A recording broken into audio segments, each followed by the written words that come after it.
সরকারে পুলিশের মধ্যে কিছু মমতা পুলিশ থেকে গেছে। সেই মমতা পুলিশরা এখনো ভাবছেন যে ওনার মমতা দেবীর আত্মা আবার ফিরে আসবেন। এখনো পুলিশের একাংশ বদলায়নি, ভাবছেন আগের জামানায় রয়ে গেছেন। বিস্ফোরক মন্তব্য দুর্গাপুর পূর্বের বিজেপি বিধায়ক চন্দ্রশেখর বন্দ্যোপাধ্যায়ের।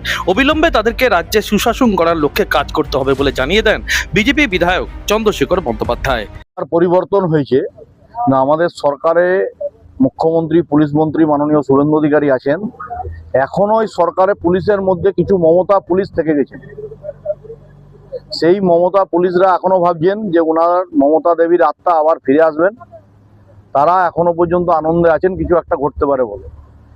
বুধবার দেশের প্রধানমন্ত্রী নরেন্দ্র মোদীর প্রধানমন্ত্রীত্বের 12 বছর পূর্তিতে মামলার জগন্নাথ মন্দিরে পুজো দেন দুর্গাপুর পূর্বের বিজেপি বিধায়ক চন্দ্রশেখর বন্দ্যোপাধ্যায়। প্রধানমন্ত্রী ও মুখ্যমন্ত্রী সুস্বাস্থ্য কামনার সাথে সাথে রাজ্যবাসীর মঙ্গল কামনা করেন দুর্গাপুর পূর্বের বিজেপি বিধায়ক চন্দ্রশেখর বন্দ্যোপাধ্যায়।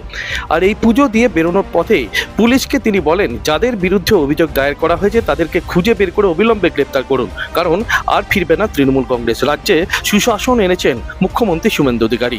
যে রাজ্য থেকে বামপন্থীদের বিদায় হয়েছে আর তৃণমূলের মতো সরকার যারা অপসংস্কৃতির জন্ম দিয়েছিল তাদের বিদায় হয়েছে, এই সরকার ফিরবে না।